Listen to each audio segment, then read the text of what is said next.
बे समाव स्टुडिअ'आव दं आं जेंग्रें नार्जारी। ओनसोलनि गोबां आबादारिफोरनो नांगौ समाव नाबार्डआ नांगौ बायदि रेहाय खालामना होगोन।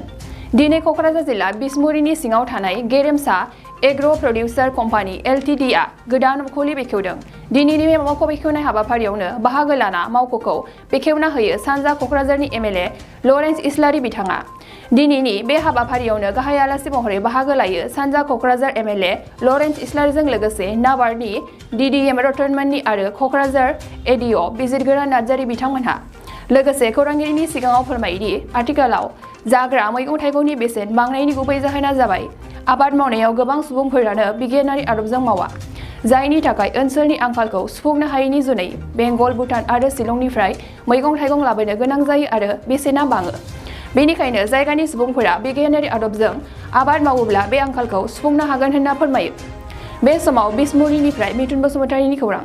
सर, आप लोगों को नाबार्ड की तरफ से विचार इलेक्शन जितना जो फार्मर्स लोगों के लिए काम कर रहा है, इसके बारे में आप क्या बोलना चाहते हैं? ओके, आज का जो फंक्शन में हम लोग का ये गेरेमसा एग्रो प्रोड्यूसर कंपनी का हम लोग का ऑफिस इनॉग्रेशन हो रहा है। कोकराझार के लिए हम लोग ने 2 एफपीओ फार्मर्स प्रोड्यूसर कंपनी हम लोग ने सेंक्शन किया है। तो ये गुरुफिरा में एक और यहाँ में ये बिसमुरी में एक, ये दोनों को कर रहा है। तो इसमें क्या होगा कि फार्मर्स प्रोड्यूसर कंपनी बनाने से क्या होगा कि उसमें जो फार्मर्स का एक फार्मर्स इंटरेस्ट ग्रुप होगा, तो उसके साथ हम लोग को अराउंड 200-300 फार्मर्स ग्रुप होगा, मेंबर होगा। उसका जो कंपनी बनेगा, इसके बाद कंपनी का सैलरी, उसका देखभाल करने के लिए, ट्रेनिंग के लिए, सब उसके लिए नाबार्ड 3 साल के लिए उसको सपोर्ट देगा। उसमें हम लोग ने उसका जो 3 साल के बाद हम लोग को उसका अपने आप खड़े होना पड़ेगा। तो 3 साल तक हम लोग उसको हेल्प करेगा। उत्तर इलाका में रहने वाला जो फार्मर्स लोग हैं, हाँ, हम उसको ये बोलना चाहता हूँ कि सिर्फ ये गेरेमसा फार्मर्स प्रोड्यूसर कंपनी नहीं, दूसरा कंपनी फार्मर्स प्रोड्यूसर कंपनी बना सकता है हम लोग का।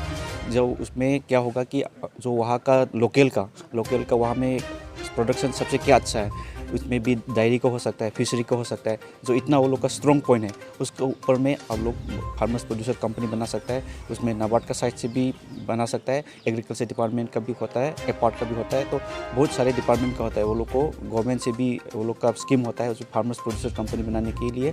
तो फार्मर्स प्रोड्यूसर कंपनी बना सकता है उसमें। थैंक यू सर। नोंथांमोनखौ आलासि महरै लिंहरनानै मावख' बेखेवदों। बे हाबाफारियाव बाहागो लानानै मा बुंनो सानो सारा? आं गोजोननाय मोनदों जे जोंनि बे ओनसोलाव थानाय आबादारिफ्रा गुबुन ओनसोल बायदि दावगाफुनो हायाखै। दा बिथांमोनहा कम्पानिया जितु गेरेमसा एग्र' प्रडिउसार कम्पानि, बिथांमोननि नाजानायाव आरो जोंनि नाबार्डनि मददजों, बेनिफ्राय जोंनि डिपार्टमेन्टनि जायफोर माने स्किम बा हाबाफारि, बेफोरखौ लाफानानै जों बे ओनसोलखौ आबादनि खेथ्रआव जों जौगाहोनो हागोन होननानै आं मिजिंथिदों। आरो आं नुनो मोनदों जे माने जोंनि आबादारिफ्रा आबादफोरखौ माबोरै मावनांगौ, माने दानि गोदान पद्धतिजों, गोदान नेमखान्थिजों माबोरै मावनांगौ, बेफोरखौ जोंनि आबादारिफ्रा मिथिया बांसिनानो। बिनि थाखाय जोंनो गोनांथि जागोन जे फोरोंथाइ होनाय बा माने ट्रेनिंनि प्रयोजन जागोन। बिनिफ्राय आरो मोनसे खोथाया जाबाय मा, दानि दिनाव जितु माने बादायलायनायनि मुगा, बेनिखायनो सासे सानैयाल' आबाद मावनानै जों थांनानै थानो हाया नङा, गुबुनजों जों जुजिनो हाया।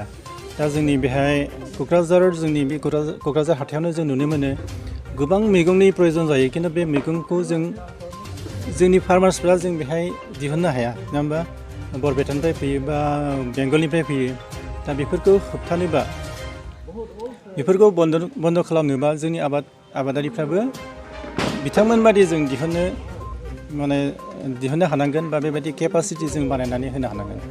बेनिफ्राय दा नुनो मोन्दों जे जों बाहेरानिफ्राय जायफोर माने मैगं बा फिथाइ सामथाइ फैयो, बिसोरो माने जोंनि बेहाय फाननो थाखाय बिसोरो कमार्शियेलि जितु आबाद मावो, बेहाय गोबां माने हासार मुलि बाहायनाय नुनो मोनो।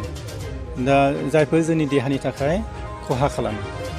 जोंनि आबादारिफ्रा जुदि माने अर्गेनिक टाइपनि बा खम माने मिनिमाम मुलि बा हासार होनानै जुदि दिहुननो हायोबा, बेफोरनि दामखौ जेब्लाबो बांसिन मोनगोन। दा मोनसे दिन्थि होनो हायो, भुटाननि आलुखौ जों दाबो 50 थाखा होनानै बायो, खिन्थु बेंगलनि आलुखौ जों 18 थाखा 20 थाखा होनानै बायो माने बायो भुटाननि आलुआ बेखौ जाय बायनानै जादों माने दाम होनानै बायबाबो माने जानानै मोनसे सेटिसफेक्सन मोनो आरोखि जे जों आं बेबायदि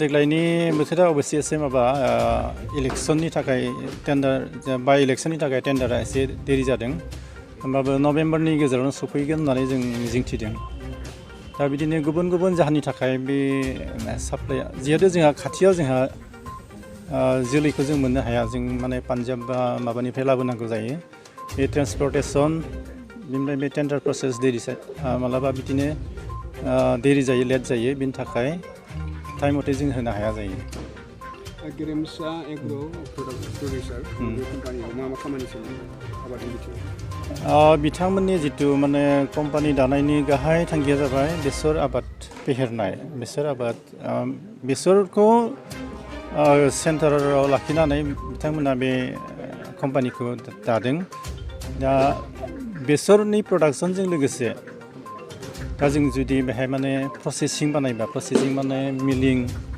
मिलिं बानायोबा मिलनिफ्राय बाय प्रडाक्ट ओंखारगोन बे बाय प्रडाक्टखौ जों माने बिभिन्न लाइनाव लांनो हायो जेनेबा एनिमेल फिडआव लांनो हायो बेनिफ्राय खालि जों बेसरनि आबाद मावनानैल' जि जागोन बेबो नङा जों बेजों लोगोसे बायदिसिना आबाद बेफोरखौबो बिथांमोना मावनांगोन लोगोसे बेरे फिनायनि हाबाफारिबो लानो हायो बेसरनि दिहुनथाइखौ बांहोनो थाखाय जोंनो बेरे फिनायाबो गोनांथार दा बेखौबो आं बिथांमोनखौ बुंदों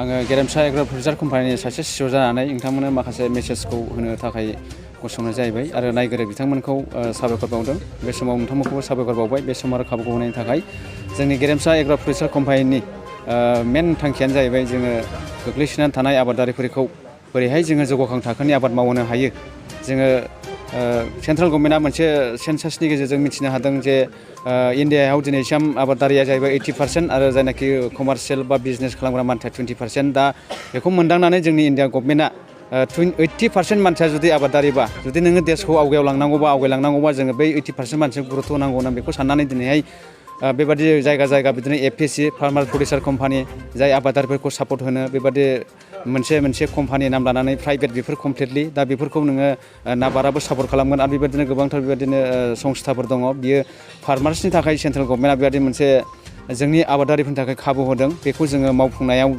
जोङो कमप्लिटलि जायनाखि फार्मार्स आबादारिफोर बिथांमोनखौ जोङो एनिफ्राय जेडसिम होनबाबो होनद्रायनाय जानाय नङा दा बिथांमोनखौ जोङो जेसेबां आबाद मावनायाव नांगौ जानाय गोनां जानाय बा सुबिदाफोरखौ जोङो बेफोरखौ होनो थाखायनो दिनै बे कम्पानिखौ दानाय जादों दा बेखौ बयबो जोंनि फार्मार्सफोरा जाहाथे बेखौ